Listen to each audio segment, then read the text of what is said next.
Roshan Priese is the founder of the spiritual and ecological center Cala Jami, situated on the beautiful island of Sardinia. In this interview, she speaks about how she came in contact with Sufism, her personal journey, meditation and awakening.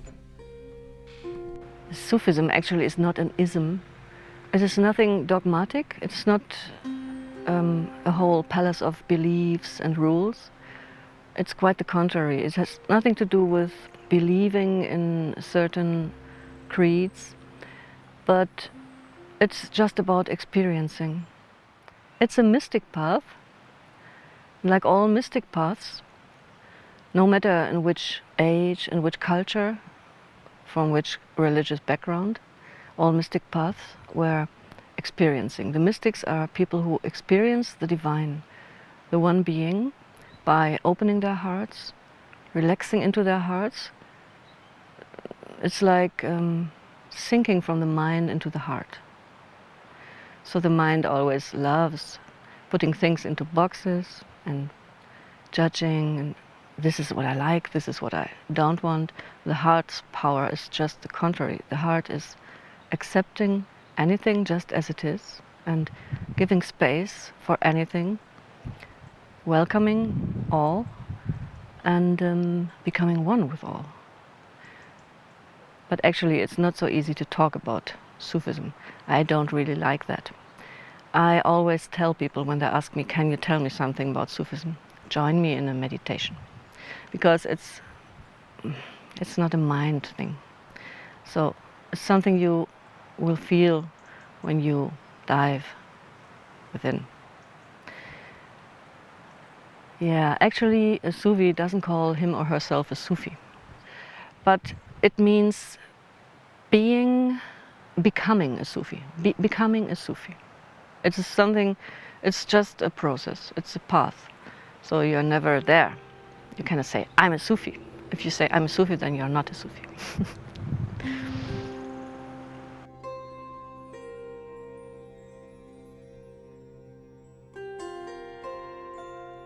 I was on another path when I was young. I was with an Indian guru for 10 years, and it was very good for learning meditation. But they had strict rules. They had the rules.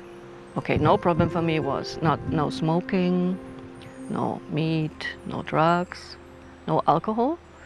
But then there was also no romantic love, no sex. And so that didn't work. So after 10 years, I left that path, but I'm grateful to that path because it really taught me a lot about meditation.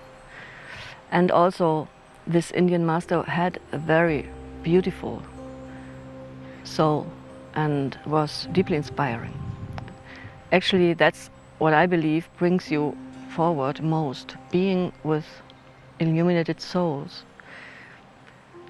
Okay, then I left that path and immediately looked for other things. And one of the first things was I had a flyer about the Sufi Camp in the Swiss Alps.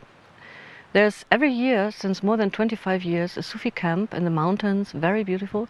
So I went there and I really liked it. First I was a little bit shocked because from my Indian guru path I was used that spiritual people are dressed in white colors, or the men have short hair and no beard, and it's all like an angel world. And it actually was very beautiful. But it was the angel world, it was not grounded. So when I came the first time to that camp, on one hand I was a little bit astonished about all these people dressed in wool and beards and long hair and everybody hugging each other, women and men, so relaxed. But that was also so beautiful, and I felt really released because, and then the meditation, the Sufi meditation, morning meditation, early morning meditation, every day we went through our chakras, and beginning with the lowest chakra, the chakra of the roots, and that was totally excluded on that guru path. We started from the heart chakra and upwards, only focusing on the angelic worlds of light. But we are humans, and it's good to experience that, and I believe for many people it's very good, but for me it didn't work, and for many it wouldn't work. And so that was like healing, that all the planes of your being are just allowed to be, and they are fine and they are beautiful, and it can coexist. You can feel that you in your origin are a being of light, and at the same time you can feel your desires, your longing. You can live them, you can enjoy them, because I don't believe we came on this earth just to escape from it immediately, or just to feel guilty because we have these desires. They are given by God.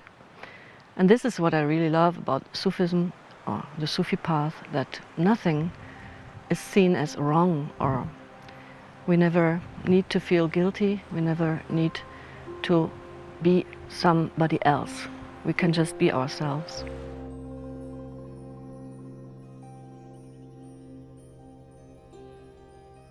Yeah, the Sufis actually say, there's one hadith that is a saying that is of Muhammad, but it's not included in the Quran.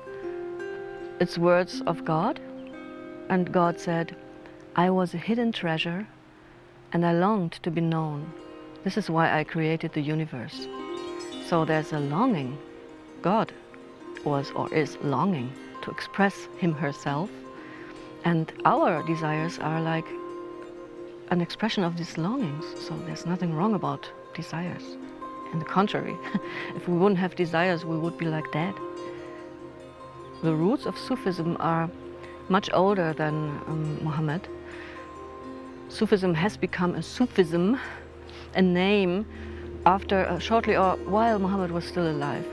But the roots are older, and actually Muhammad also, he was a mystic. He was not only a warrior, that was only one part or one side, but he was also a mystic, and he learned a lot from the Christian mystics that lived in the desert there. He was a traveler. He had camels, and he was how do you say, a salesman traveling with his camels, and it's said that he really learned a lot, and he was like a disciple of some of those mystics in the desert. And the roots so are much older, and there are some roots in the wisdom of the Greek, and then there's some roots in the wisdom of Zarathustra, which was the ancient Persian religion, which was the biggest religion, like 2,500 or 3,000 years ago. I don't know that well. It was the biggest religion in the world. And I don't know if you heard about it, the religion of the Zoroastrians is very much connected with nature. They have these temples in open air, there's no roof, and it's a fire burning for maybe hundreds or thousands of years. Maybe there's still at least one or two fires that are still burning since those times. And they, Zarathustra, he was in a river, taking water from a river when he had an illumination. So it was in contact with the element water. And so this is also something that the Sufis really have taken in, this close relationship with the elements. So the elements and nature is not just chemical stuff, but water is a living being. The earth is a living being, and fire is a living being, air is a living being. You could feel them like angels, and their wings are right passing through your being, because our body is made of these elements. Our bones, our flesh, our earth, our blood, all of the liquids in our cells, all the liquids are water. Our digestive system, our heartbeat, our circular system, all the warmth, the energy of our body is fire. Our spirit, of course, also fire. And then the breath is the air. So it is not something foreign. We are made of them. Our body is made of the elements, and even our emotional body. Our emotional body is like water. And our spirit, you could say, is like light or fire. So this is the beauty about it. I'm not looking for another world, another universe, for a God that is far away, but as if you follow the path of Sufism, You're just awakening to what is.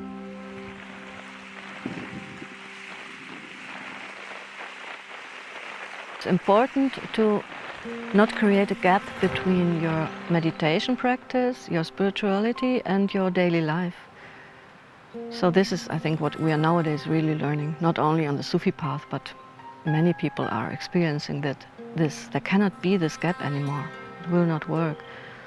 So meditation is not about having a beautiful time, sitting there and just relaxing, and also this is nice, should be nice, but it's also about unfolding qualities that are inside of our being.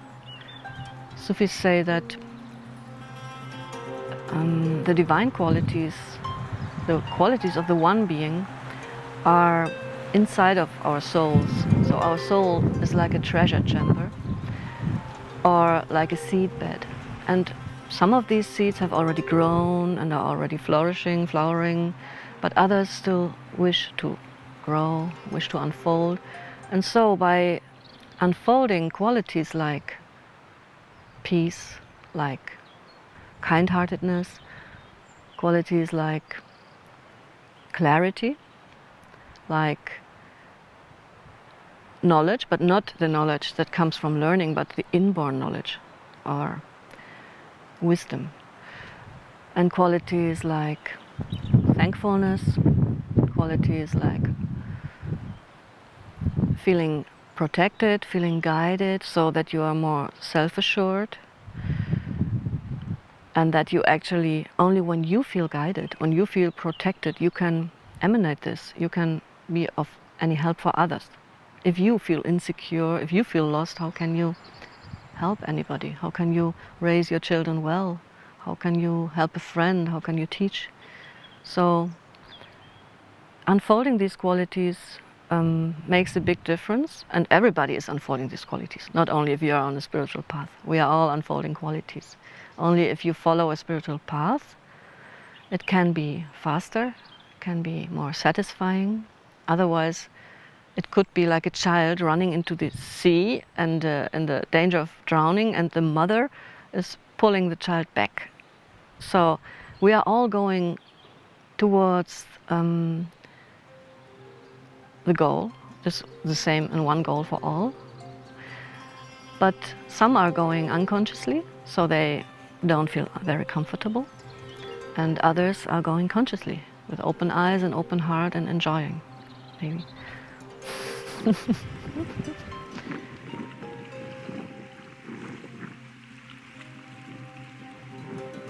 I must say that before I started meditating when I was young, I had quite some fears. I could not really tell what I was afraid of. I think many young people, or quite some young people, experience this, that you feel a little foreign to yourself, or you don't really know what this life is all about, and you don't feel so satisfied by what is offered to you. School, and then university, then maybe a family, a job, a car. So I didn't understand what this should all be about. And I knew there was something much more important, but I didn't know what. And I knew nobody who could tell me. And then these fears vanished when I went to live in the countryside. So when I was young, first I traveled quite some time, and then I decided to settle down in the countryside and to live a very natural life. So I went to Sardinia, an island in which I had traveled before and which is so beautiful. And I just went there and it worked. I had almost no money, but in some way it is almost like a miracle. We managed to build a small agricultural place. We even built a house. That was my former partner and me. And we did it all without even ever having learned anything.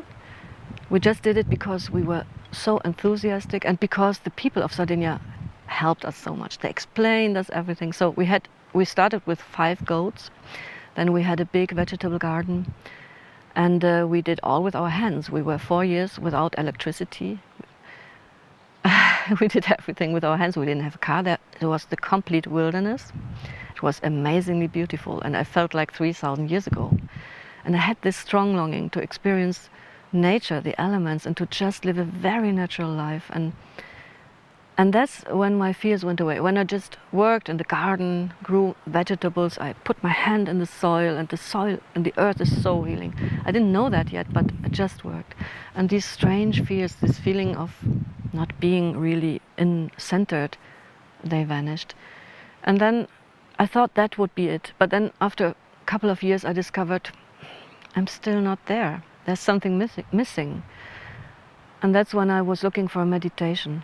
And now that after all these years that I had to return to the city, and I went on this meditation path, really learning how to meditate.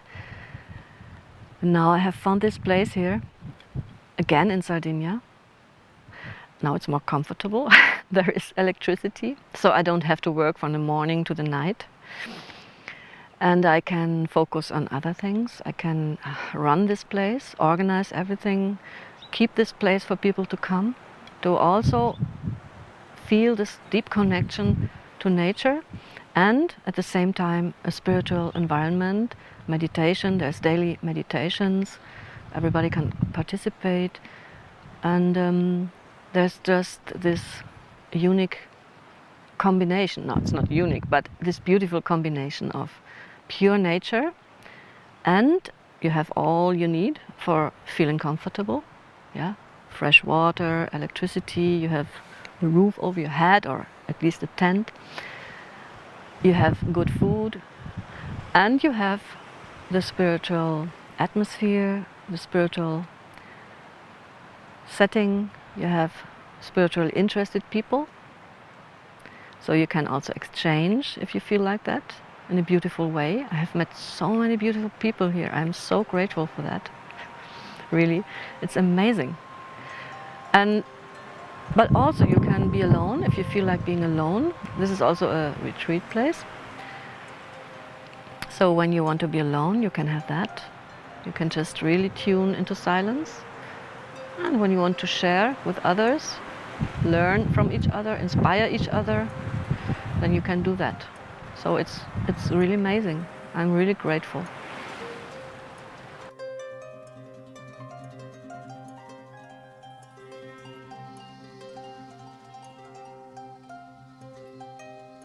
I think it is important to find what you really want, what you are longing for, to trust your heart, to follow your heart. At the same time, the mind is also useful, so to have a certain clarity in your mind. Open up to your inner voice. It doesn't always come in words, or it's not so clear, but actually we're all connected to this inner guidance. Everybody has intuition, and sometimes you just have to remove the obstacles that are in the way, your fears that cover it, or what society demands or imposes. So I think it's really useful from time to time to retreat, to take a time off, to step backwards out of this hustle and bustle of the world, and to listen to your heart and to your soul. To become empty, to become receptive, because if the glass is always full, cannot be filled with new beauty, with new life. So just empty your being, become receptive, step a little back from your daily life, from your responsibilities, so that your soul can breathe, and then everything will come by itself. The guidance is there. We are just too loud to hear this subtle, beautiful voice.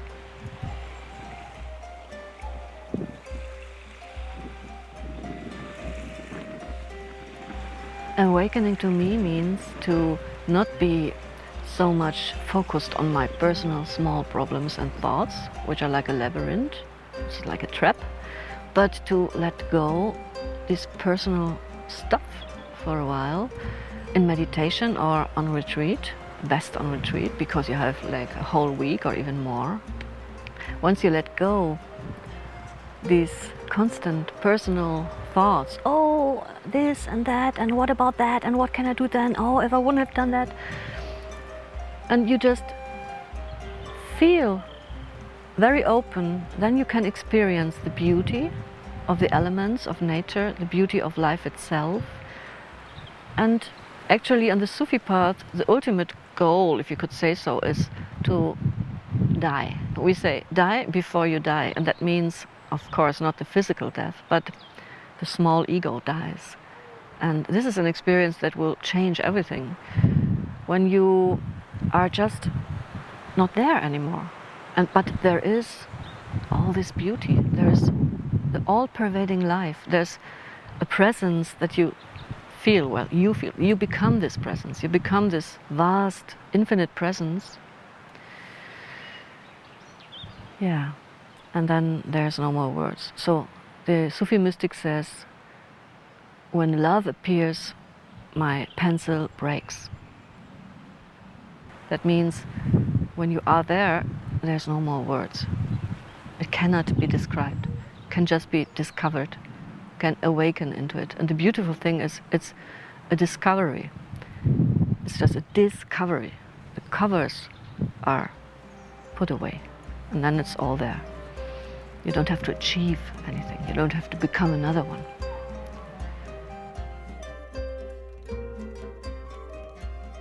Then, of course, the ego is there because it has a very important role to play. Without the ego, we couldn't live this life on this planet. It keeps us together. So imagine you would always be the vast, infinite sky. You could not even care for your own needs or for your daily food. So, but then when the ego returns, it is new. It is more ordered, it is more in harmony. And the ego then is there, it's always there, it's useful, we also appreciate it. But it becomes more transparent. So you could say the persona, the word persona is also interesting. You could say it means persona, through sound. So our persona is always emanating sounds. So you can feel, what is it? What are these sounds that I am emanating? Is it just the echo of the crazy world? Or is it something sublime coming through me? Is it a beautiful song, a song of the soul? So the persona of each being, we are coming from the oneness, from one ocean, but we are unique, everyone is unique, and this is very precious. So you can become yourself and then express a beautiful voice, a voice that adds to the symphony of creation. Sing your song and enjoy it.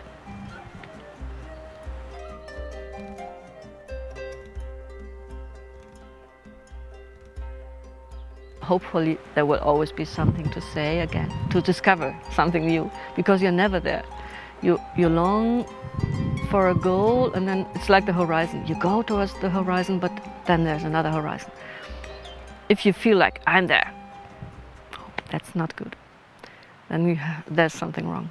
You should start from the beginning. That's also the spirit of the one who doesn't know anything on the Sufi path. The quality is very important, to feel like a complete beginner. Yeah, this also creates a certain modesty, and this helps. Otherwise, there's something like the spiritual ego that is worse than the normal ego. And you don't even realize it. You feel so great and so wow. And then, wow, that's a trap. Yeah, we must all be careful about this. It's good to acknowledge this. If you feel, I'm great, because maybe you give a meditation class or people are looking at you like a meditation teacher, and then you feel satisfied. It's good that you just acknowledge this. That is very important. And then try to step back a little bit. Oh, calm down. There's a lot of this hypocrisy also in spiritual groups.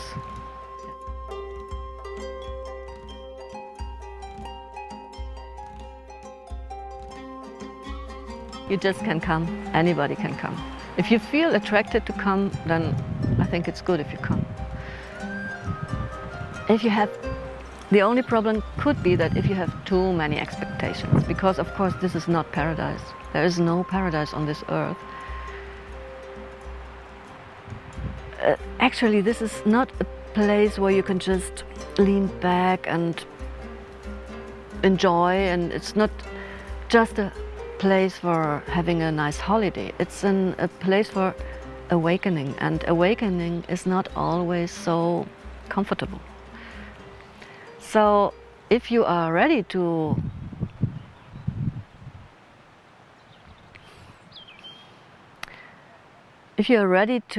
feel whatever comes up when you're here, because this is a place of high energy, and in places of high energy quite often it happens that things come up, things that are ready to come up, that want to be healed.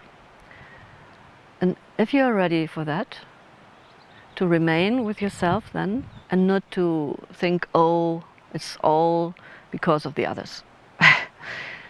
Yeah, then it will work. But if you believe that you are going to a place where you will receive everything you need from others, then it will not work. It is a more place where you can tune into nature, tune into your own nature, and get what you need from nature and from inside. Of course, also from the exchange with others. But you know, after all these years, I've experienced that those people who don't feel comfortable and that also don't come back and maybe even leave earlier are those who are in deep need of constant emotional care. So this is not the place where you get constant emotional care, like a mother saying always, oh, you're so good and you're so great and I love you all the time, you know. Actually, this is not the place for you if you need that. But if you are ready to be honest with yourself, and if you feel attracted to come here, to experience nature, to experience yourself, to experience a more holistic way of life, then you're welcome, and I think you will feel fine.